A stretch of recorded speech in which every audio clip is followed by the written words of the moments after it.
with me this morning as we brief on developments in terms of voting in South Africa and mostly counting for this morning. I'm joined in this press briefing. I've got Dr. Masuku just next to me here, Commissioner of the IEC. Next to her, I've got Chief Electoral Officer, Ndate Saima Mabolo.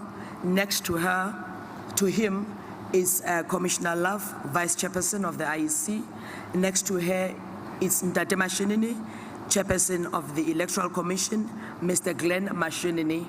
And then next to him is Judge Daya, Commissioner of the IEC. And then next to her is Commissioner Miepia, Mosoto Miepia, Commissioner of the IEC. With that, ladies and gentlemen, welcome to the Electoral Commission, the National Results Operations Center, where everything is happening. Without much ado, let me call my boss, Mr. Saima Mabolo, Chief Electoral Officer, to give us an update.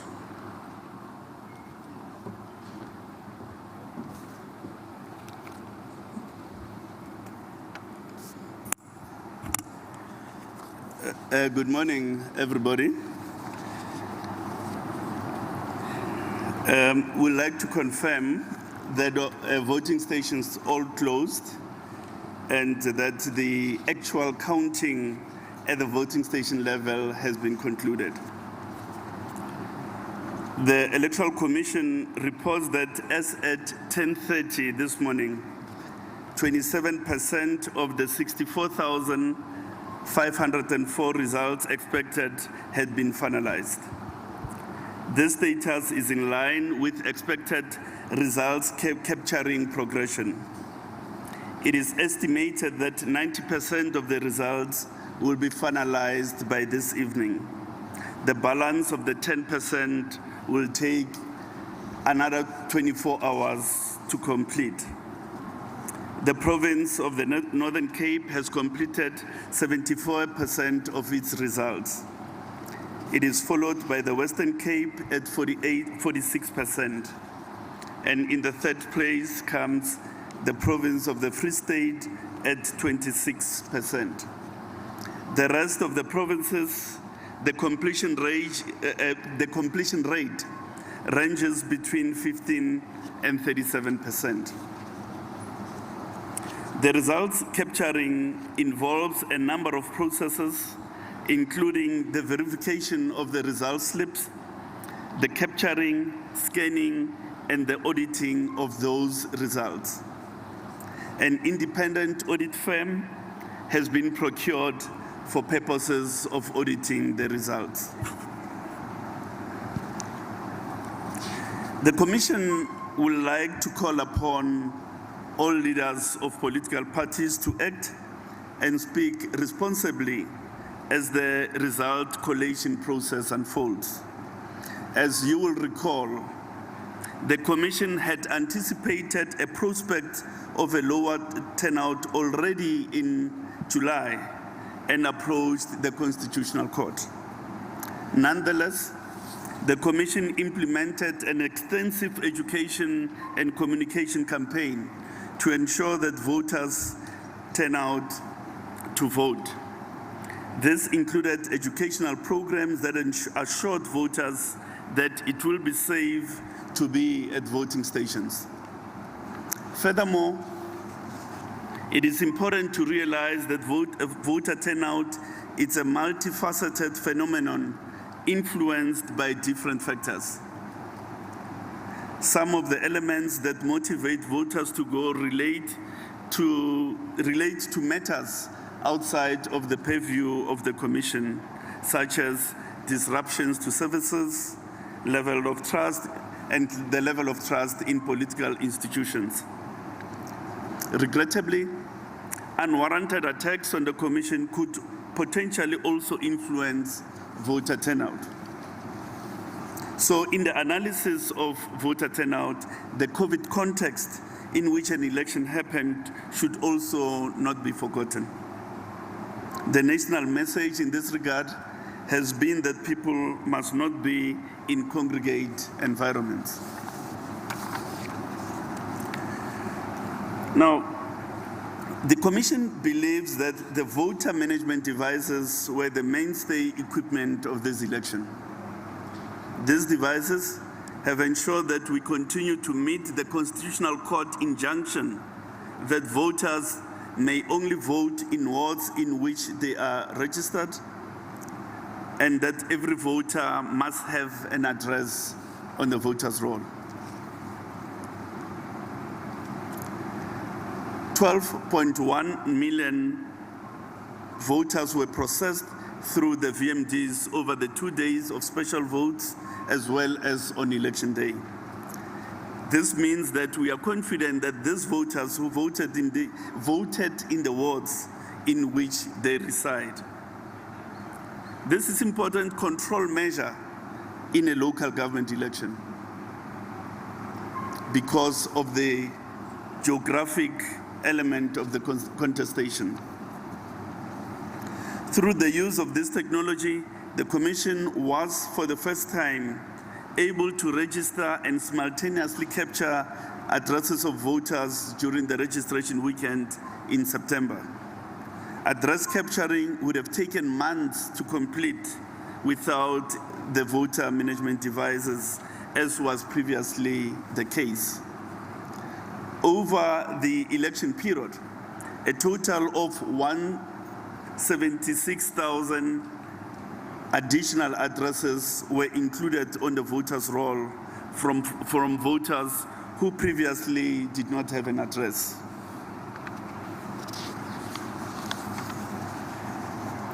Now, the issue of the enfranchising of voters. If voters present themselves at the voting station where they were not on the voters' roll, but there was proof that they had applied for registration at that station before the proclamation date, such voters are entitled to vote using the procedure prescribed in Section 7.2 of the Municipal Electoral Act. Given the technical glitches during the registration weekend, some voters were captured manually, whilst others were captured on VMDs but not uploaded. These voters were entitled to participate in the election. There was a total of 238,000 voters who were eventually placed on the MEC 7 list, which were centrally connected to all VMDs. 129,000 of those on this list voted in their correct voting station on election day and during the special voting days. The Commission has noted the announcement by ESCOM that the national electricity grid is currently constrained and there may be a need to shed load sometime in the course of the day. Discussions are underway to insulate capturing sites in order to minimize the impact on the results collation process. The National Operations Center does have generators which will be used in the event load shedding affects the Pretoria West area. Thank you very much.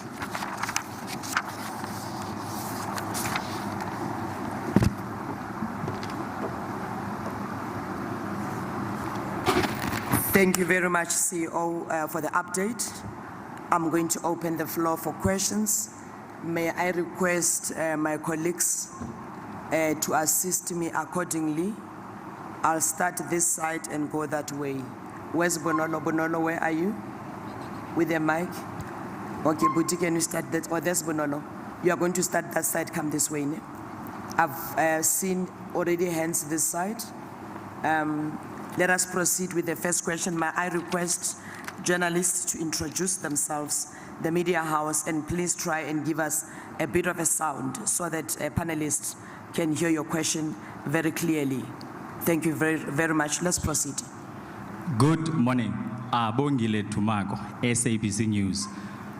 We spoke to the DA, John Steenhuisen, a few minutes ago. He actually made some staggering allegations against you as the IEC regarding the fact that he doesn't really trust you guys because there were a lot of glitches in as far as the technology that Mr. Simon Mabolo has been speaking about, that he says when they go back to Parliament, he's going to summon you guys to go there and account.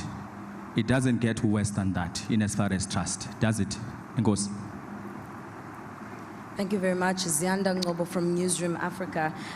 My question to the Commission is whether or not you regret... Your sound says just a little All right. bit. Yeah, All right. Thank you so much, Zenda. My question is regarding whether or not the Commission regrets rolling out the voter management devices, you know, in this election, knowing the time constraints. I've noted, CEO, that you are already seemingly complaining that you didn't even really want to have this election, and this is why voter turnout is the way it is. It's as if you're preempting the turnout. So then why do you roll out this voter management device, which has had so many glitches, and political parties are saying you're actually in denial about how much it's messed up this election in areas such as the Eastern Cape and KwaZulu-Natal?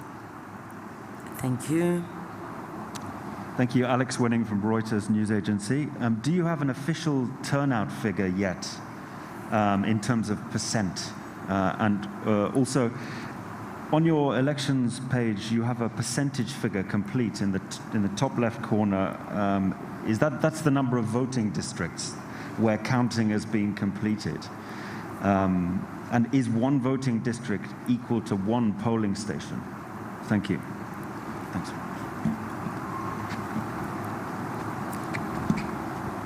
After that, you'll be coming to the front, no? If there's no other hands I've missed. Good morning, Kaya Koko from Mail and Guardian. I just wonder if the Commission has an update on how many of the 67,000 people who were not uploaded to the live file regarding the VMDs yesterday, how many of them eventually voted?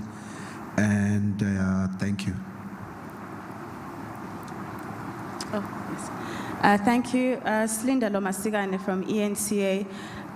You know, following what's happened over voting day, a lot of criticism coming to the IEC around what happened with ballot papers running out, with the VMDs in some places not working, that all of these glitches are inexcusable and that the IEC is trying to explain them away.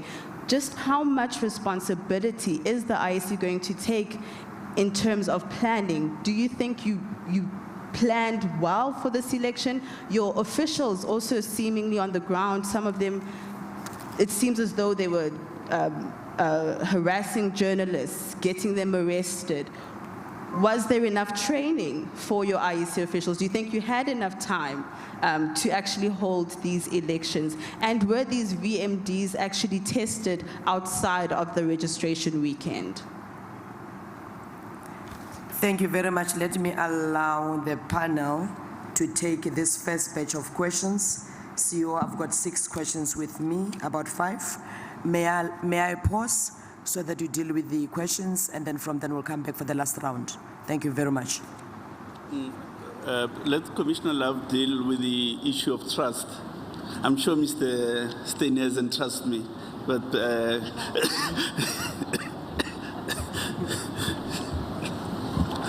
Start. Or you're going to do other? Let's start first. Thanks very much. You know, the issue of trust in the Commission, I think, is something that we need to look at in a broad way. Prior to these elections even being embarked on in terms of preparations, there were a number of political party leaders who believed that it was in order to make truly unfounded and untested allegations against the integrity of people who are in the Commission, both as commissioners and others.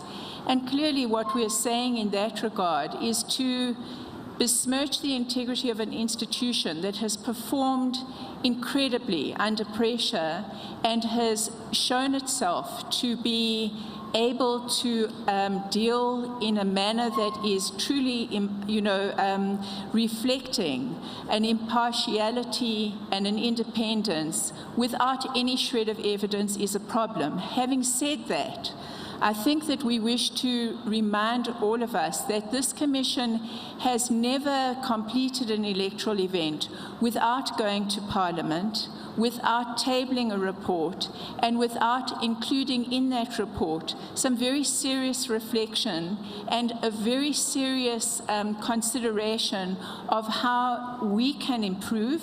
We've never regarded ourselves as not needing to improve. It's an ongoing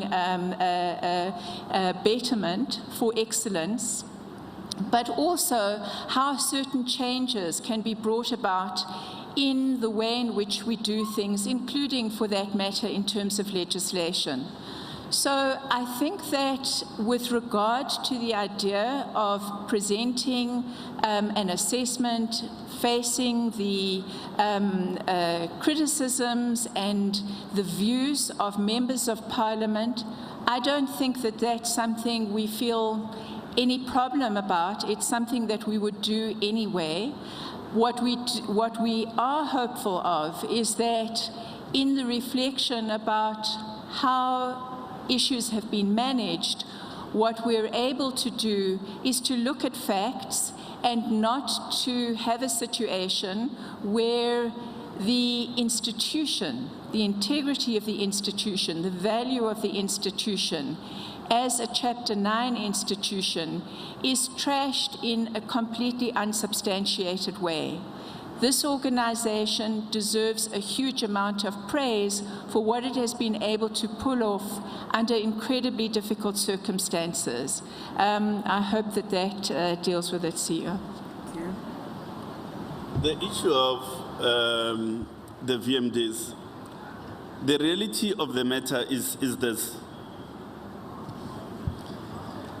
Without a VMD, it would have been a sheer impossibility to deliver this election.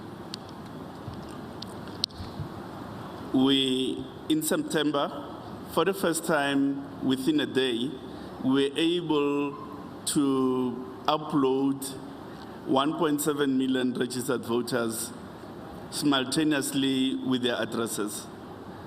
Previously, that project of address capturing would have taken at least 2 months to complete. So there are efficiencies that have been brought about by the introduction of the voter management devices. In this election, over the 3 days, every single voter who cast a ballot, we are confident that they cast the ballot in the correct ward. Very important in the context of a local government election, following the injunction of the Constitutional Court, that you can't influence the outcome of an election in a ward in which you are not ordinarily resident. Now, the VMD helps us with that control. Were they tested? Yes, indeed, they were tested. In fact, following the glitches that we experienced during the registration weekend, our business applications that run on those VMDs had to be revised. To give an example, on the mapping functionality, we had put close to 21 different layers on the maps.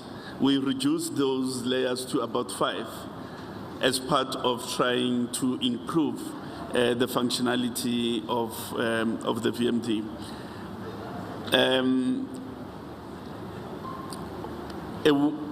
On the 29th, I think it was, of October, no, not the 29th, the 22nd of October, all presiding officers in the country went to their voting station, switched on their VMDs.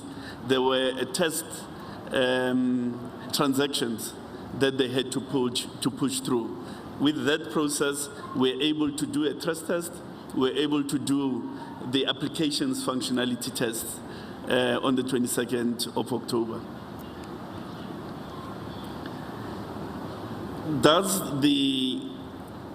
So perhaps before I leave the point, I think the VMD was an important national investment.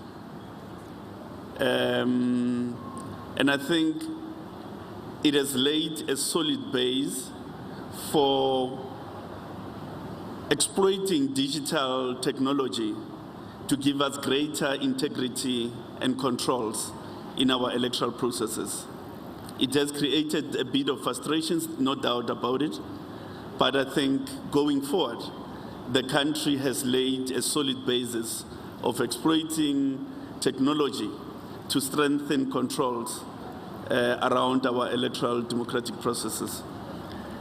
The voting district, yes, there is one voting station in a voting district, so there's a one-to-one relationship.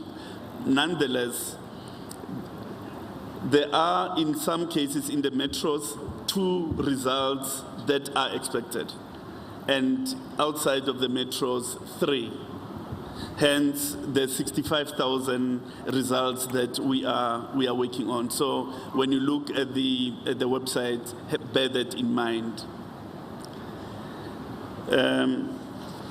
We did say that there were ultimately 239,000 people who we had either manually captured or not uploaded, but we placed those people centrally because the VMDs were centrally connected. We had placed those people on the MEC list so that when they got to the stations, they could vote. And in the circumstances, 139,000 of them, in fact, voted. Again, we are able to give you this detail because of the VMD. If we didn't have a VMD, we wouldn't be having this intelligence to give to you. Thank you so much, CEO. May I request Dr. Masuku to deal with the issue of training after you? Yeah. Thank you very much.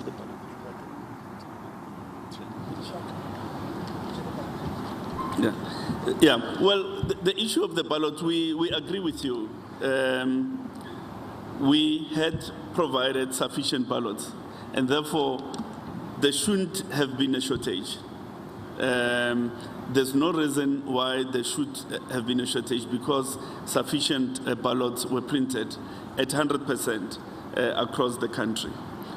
What we do regret is that in the distribution chains, our officials made decisions about how much to take to the voting station, and in making those decisions, it resulted in the shortages. We regret that.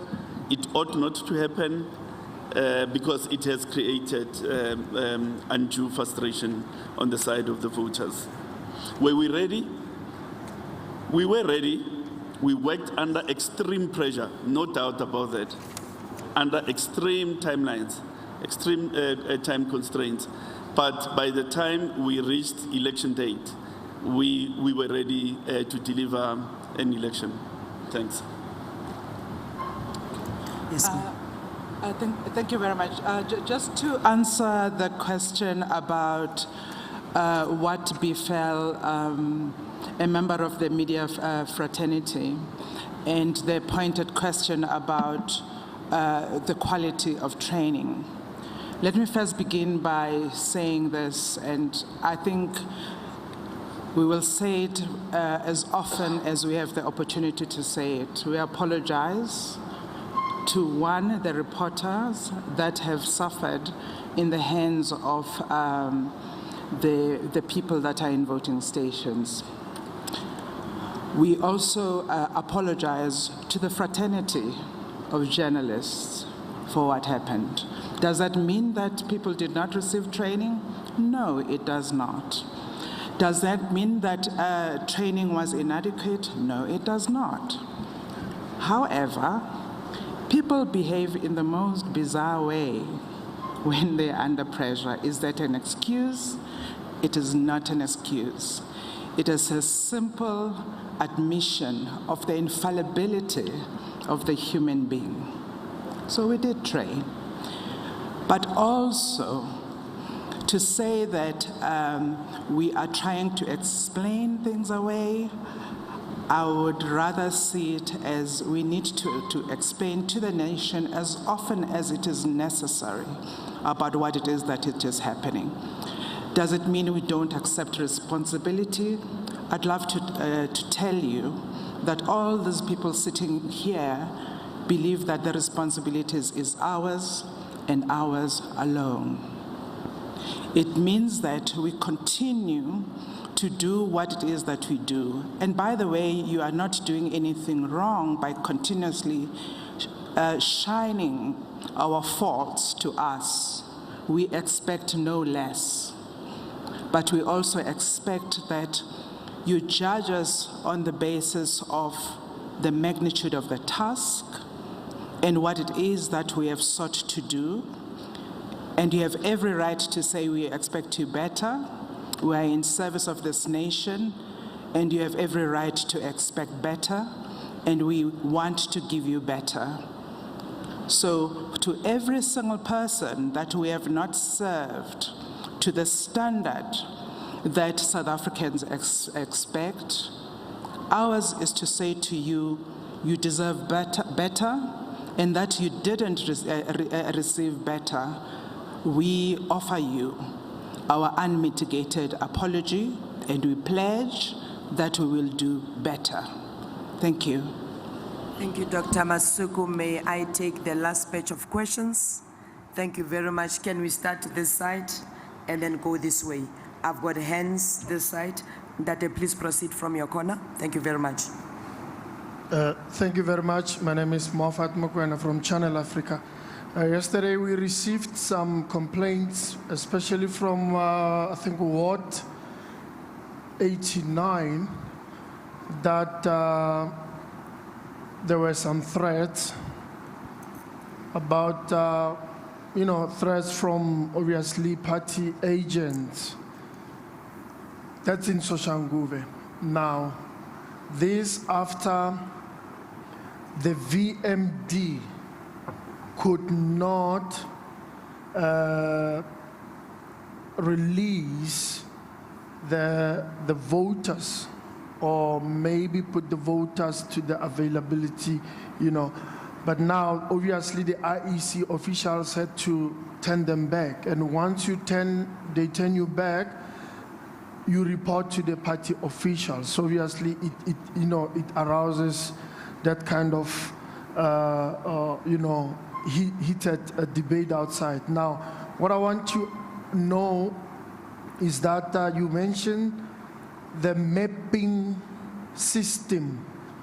I had to go there and I think during the registration, the mapping system, unfortunately, I'm not going to agree with you. I think the mapping system was tested in the suburban areas. Now, if you go to some areas, for example, in Soshanguve, where you have some settlements, the mapping system could not identify the settlement. They can't. That's a reality. Now, when we ask the IEC officials about the VMD system, they said, no, we cannot proceed because the VMD system, it's under updating, it's under construction or something like that. There were some technical glitches. Now it brings back what they were complaining about yesterday, that most people were turned away. Now I want to know that is this VMD reliable, as you say that it was tested, and what are we expecting in the national elections? Thank you very much. Yeah. I've seen the hands on this side. The microphone is moving that way. Thank you. Proceed, Ndate. I just received a report that there are issues around the eThekwini results not being available. I don't know if you have been made aware of it, and if you have, what is the issue? Thank you. Sinisa Schreiber from the Red. My question is around the ballot papers. CEO, you did state that you have established that this was in the logistic chain. And a lot of people that turned away from the lines would like to know what action is the Commission going to take in terms of those people that were responsible for this. and you stated that this should have not been the case, as the commission had printed out sufficient papers, but people within your employment, they did not deliver on time. As a result, we had some people turning away from the lines. Secondly, yesterday, a 43-year-old man from Mamelodi was arrested as he tried to go for the second vote.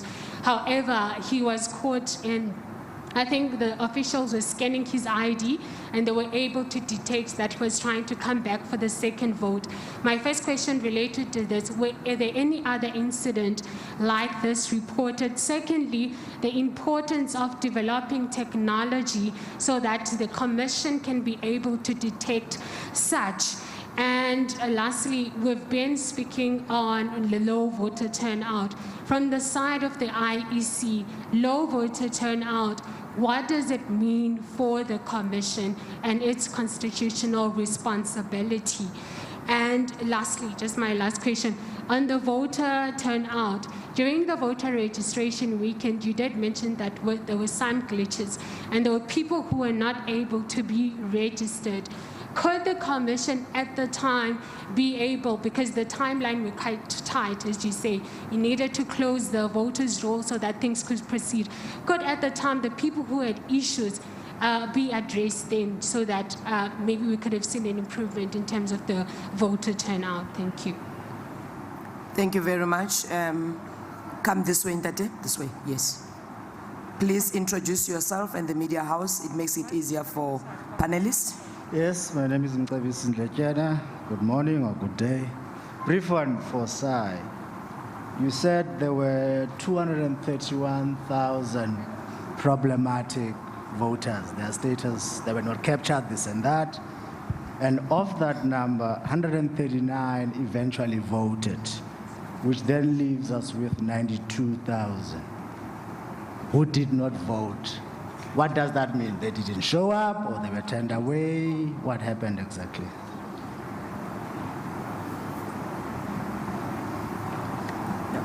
Marianne Merton, Daily Maverick. Quick one. How many complaints has the IEC actually received? How many do you expect to receive by close of today when the deadline expires for complaints? And will the IEC be able to resolve all complaints by the statutory deadline? Thank you.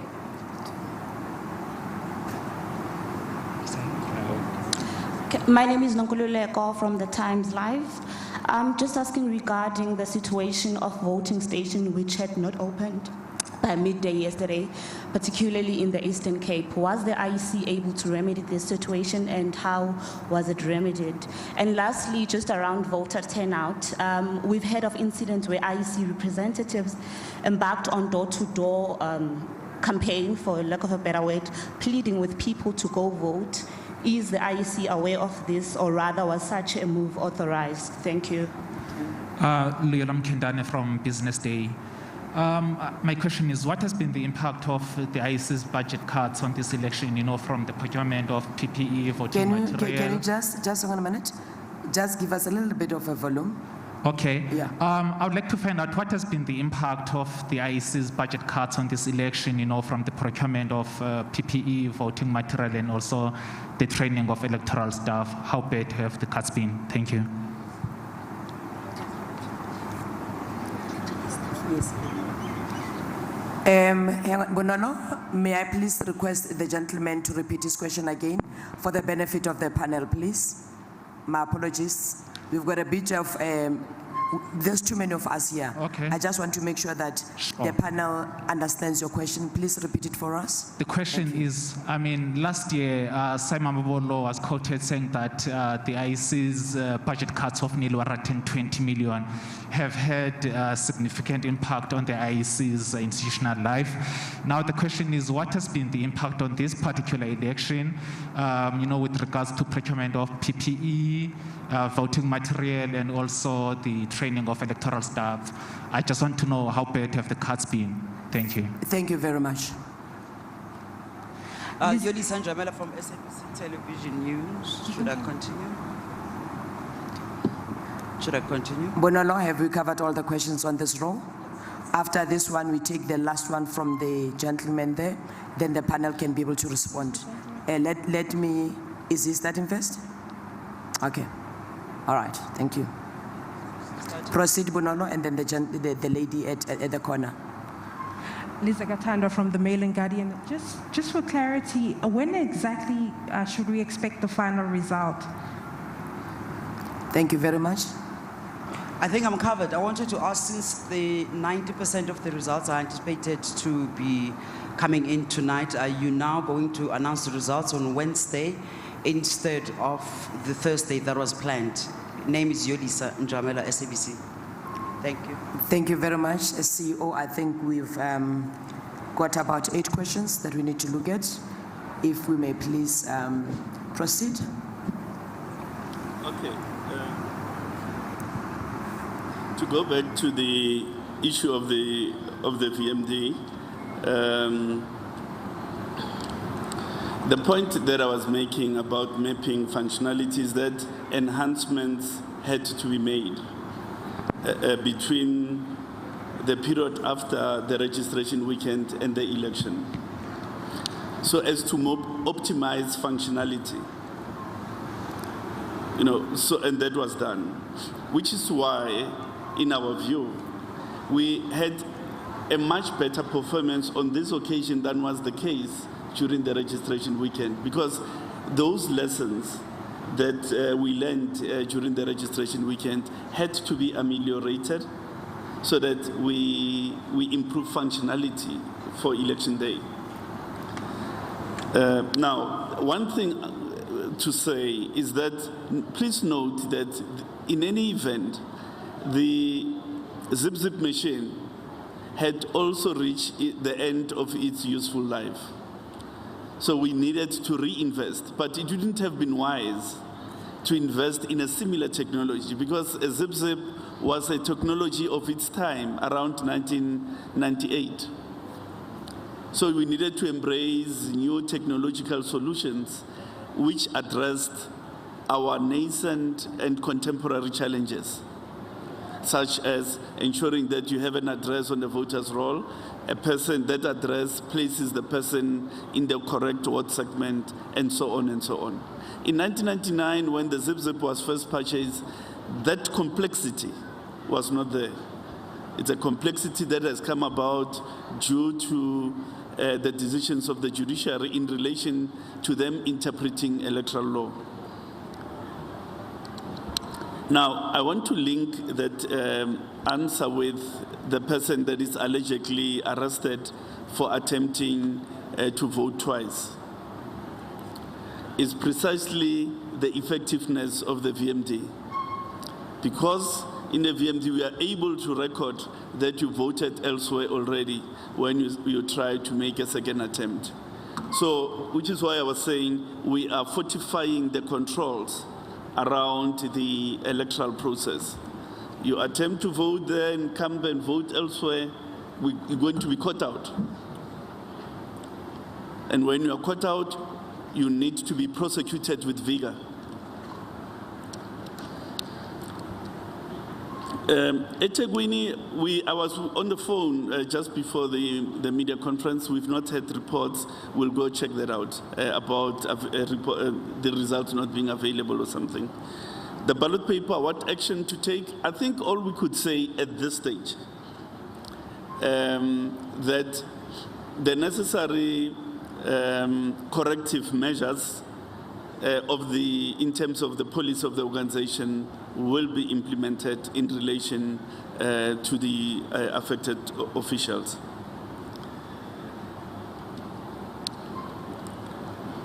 Now, the question about the 90,000 odd, yes, indeed, those are no-shows. The 90,000 you identified are no-shows. Had they come, they would have been helped.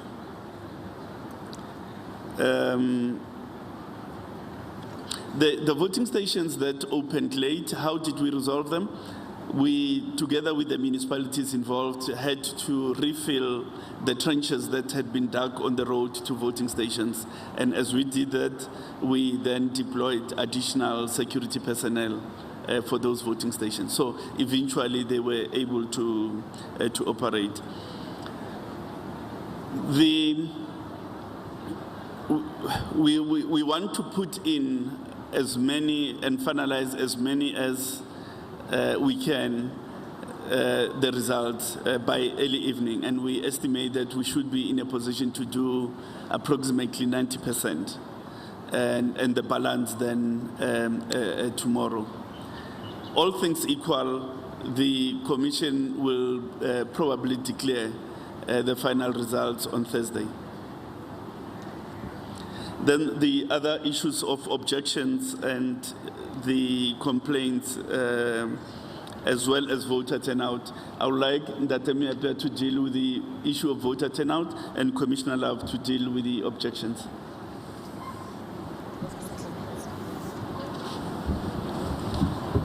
I think we have indicated, and perhaps we do need to say, that whatever numbers we have been given in the course of an election, those were the numbers we harvested from the VMD. By our political parties, and I imagine persons in the media that I'm not sure about, and ourselves in the Commission, were able to see how many people voted between 7 and 8, 8 and 9, 10 and 11, or 9 and 10, and so on and so forth. That was the value of helping with the numbers.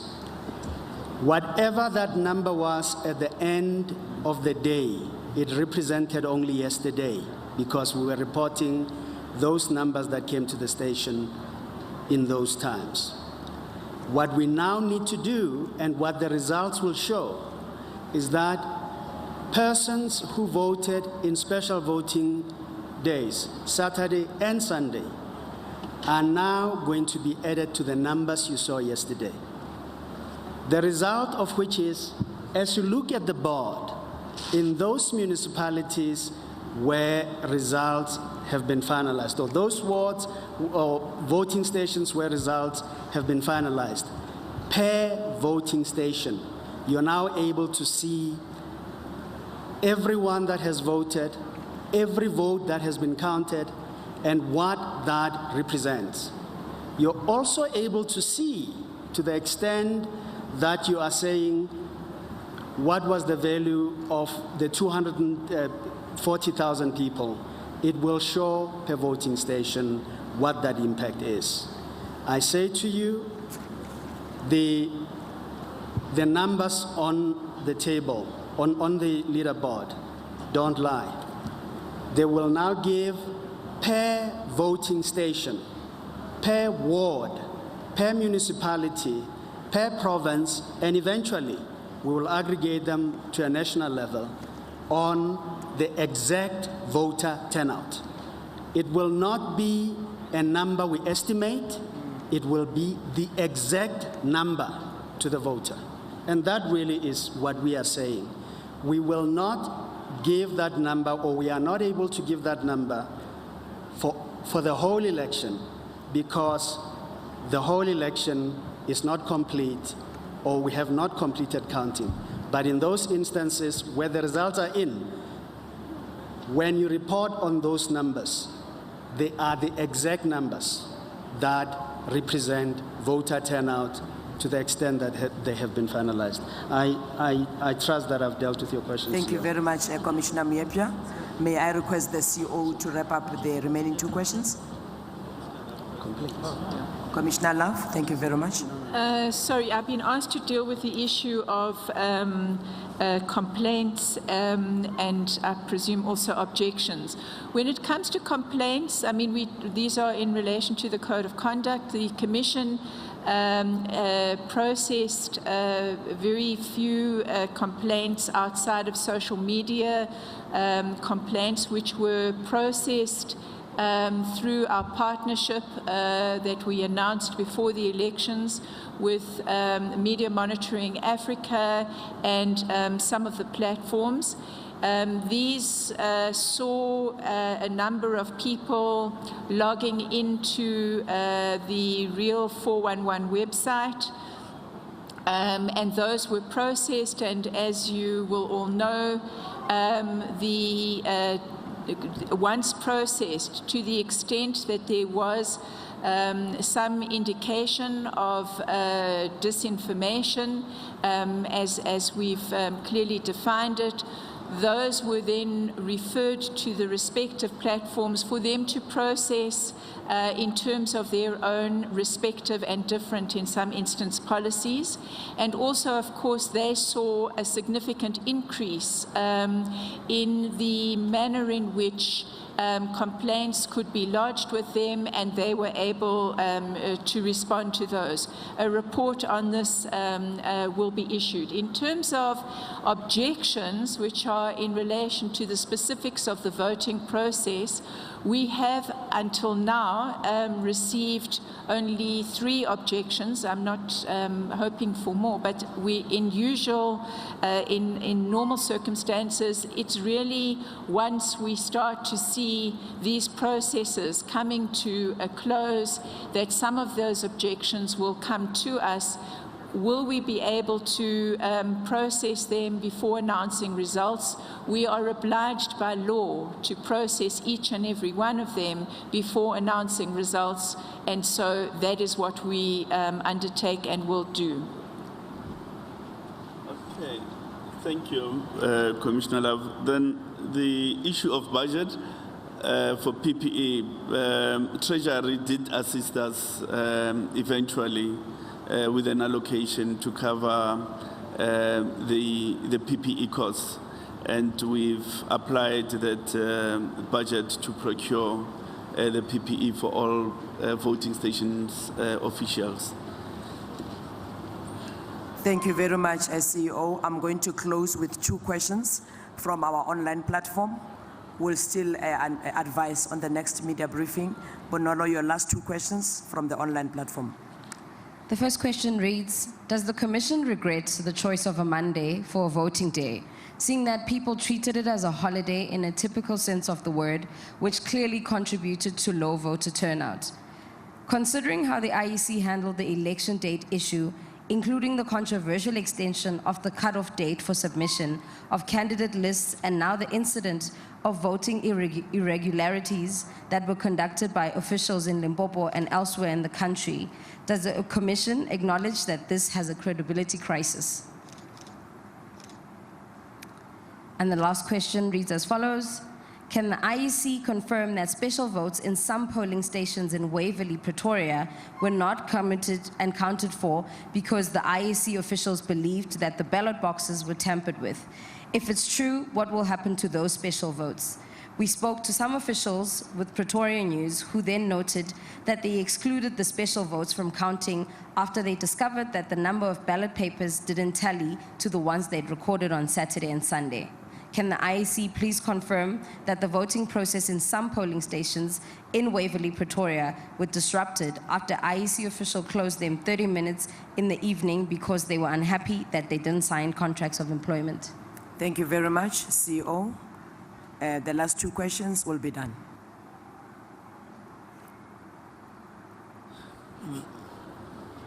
The choice of a Monday was forced on us by circumstances rather than a preferred choice. Historically, we've had elections on a Wednesday precisely to avoid the long weekend effect and its associated displacement effect it has on voters.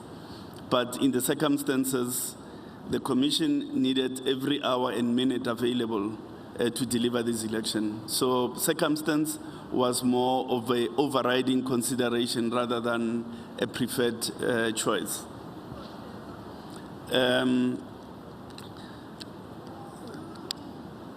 The issue about the credibility crisis and so on.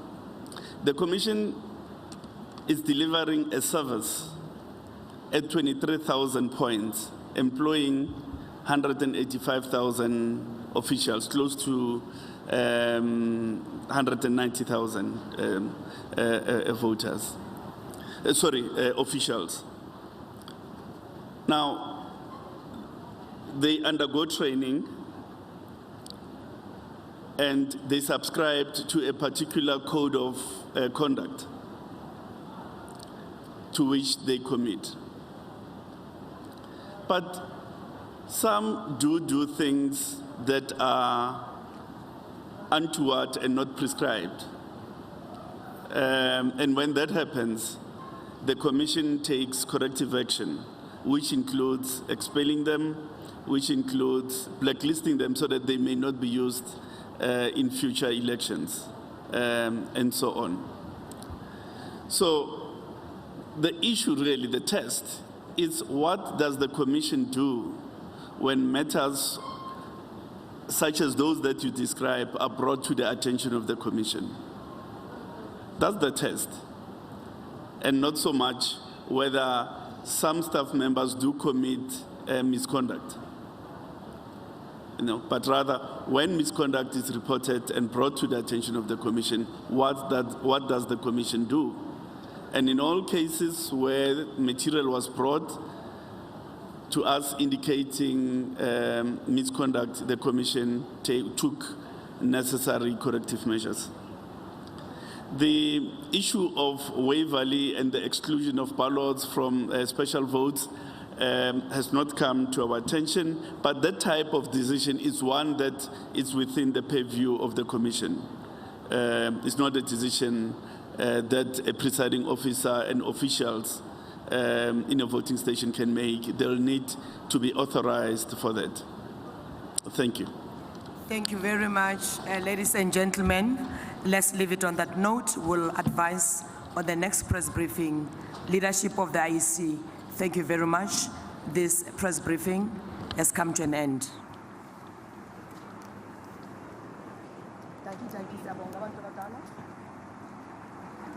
We're coming out of that press briefing by the Independent Electoral Commission, the Chief Electoral Officer, Sai Mamabolo, ending that off with some really crucial conversations and questions from journalists about the trust deficit between the IEC and communities, and just interrogating the reasons why South Africans mostly didn't go out to vote with that turnout number now put at just below 50%. But let's just talk about these breaking news. We can look at 2 metros in the country.